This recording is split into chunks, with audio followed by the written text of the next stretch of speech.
Muito bom dia, meus amigos. Estamos juntos mais uma vez e chegamos ao último capítulo da segunda carta de Paulo a Timóteo. Capítulo esse que nós postamos durante a semana no Facebook. Lá você nos acompanha lendo um capítulo da Bíblia por semana. No YouTube nós colocamos esse vídeo para que nós possamos comentar sobre esse capítulo. Esse vídeo também vai para o Instagram e no próprio Facebook. E você tem total e absoluta liberdade de compartilhar com seus amigos, seus vizinhos, enfim, com quem você quiser, tá bom? Nas duas cartas de Paulo a Timóteo, ele enfatiza a pregação da sã doutrina. Em vários trechos das cartas, a pregação da sã doutrina é mencionada. Mas o que seria a sã doutrina? A sã doutrina é aquela genuína, orientada e alicerçada pelo Espírito Santo, sem emendas, sem ajustes pontuais, sem benefícios a alguns em detrimento de outros. A sã doutrina é a mesma sempre. É indispensável sempre pregar a verdade do Evangelho, exatamente porque muitos não a pregam.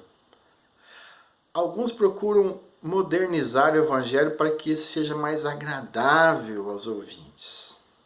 A Bíblia, contudo, ensina que a palavra de Cristo julgará todos no último dia. Lá em João, capítulo 12, versículo 48, está escrito assim: há um juiz para quem me rejeita e não aceita as minhas palavras. A própria palavra que proferi o condenará no último dia. Paulo orienta Timóteo sobre isso. Ele dizia que viria o tempo em que as pessoas não suportariam a sã doutrina e, segundo seus próprios desejos, juntariam mestres para si mesmos, recusando a dar ouvidos à verdade e voltando para seus mitos, ou seja, folclores, costumes, tradições, etc. Está lá nos versículos 3 e 4. A palavra de Cristo ela é imutável, não podemos adaptá-la. Não podemos achar que o que é errado deixou de ser errado pelo simples fato de vivermos no tão esperado século XXI. A vida de Paulo é um exemplo extraordinário desse ministério. Tendo a certeza de sua morte iminente, está no versículo 6, ele relata com confiança sobre o seu ofício ao Senhor. Combateu o bom combate, completou a carreira e guardou a fé. Dessa mesma forma, ele ensina Timóteo a fazer. Todo cristão se prepara para a vinda de Jesus Cristo e repassa para outros a pregação do Evangelho puro para que possam receber o galardão de Deus. Versículo 8. Ao final da carta, Paulo mostra o seu desejo de ver Timóteo e diz que todos, exceto Lucas, foram embora. Versículos 9 e 11. Alguns foram pregar em outros lugares, estava no versículo 12, e outros abandonaram Paulo na sua hora de aflição. Está nos versículos 10 e 16.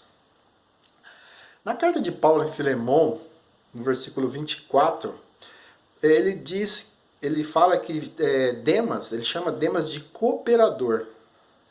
Mas ao final dessa segunda carta que nós vimos nessa semana, a Timóteo, no versículo 10, ele relata que ele amou mais as coisas desse mundo e o abandonou. É muito triste quando somos abandonados, principalmente por um cooperador. Imagino o quanto isso doeu no coração de Paulo. Ele também cita que Alexandre o ferreiro lhe causou muitos males, resistindo à palavra.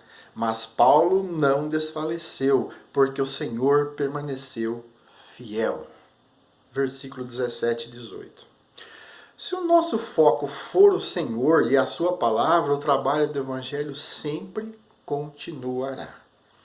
A carta termina com a tradicional troca de saudações entre irmãos fiéis e com os desejos de Paulo pela graça e a presença do Senhor para com Timóteo. A vida de um evangelista não é fácil. Ele é criticado pela sociedade, pela igreja e pela sua família, mas o amor do Senhor deve motivá-lo a pregar a sã doutrina, para que os outros possam se converter.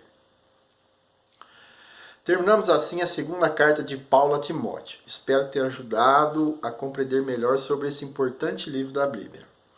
Na próxima semana, eu te convido a ler comigo todos os dias a carta que Paulo escreveu a Tito.